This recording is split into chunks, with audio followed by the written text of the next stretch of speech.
టీవీకి స్వాగతం. క్షణక్షణం మీకోసం.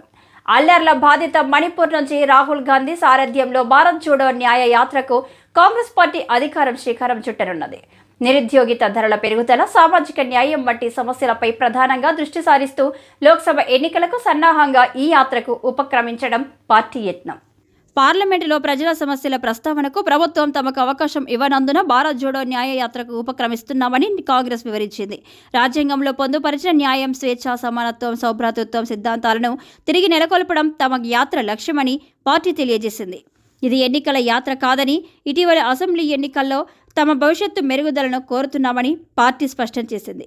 ఈ నెల 22 నాటి రామమందిర ప్రతిష్టాపనపై బీజేపీ దృష్టి కేంద్రీకరిస్తుండటంతో ఈ యాత్ర ద్వారా జీవనోపాధి అంశాలను ప్రధానంగా ప్రస్తావించాలని కాంగ్రెస్ కోరుకుంటున్నది.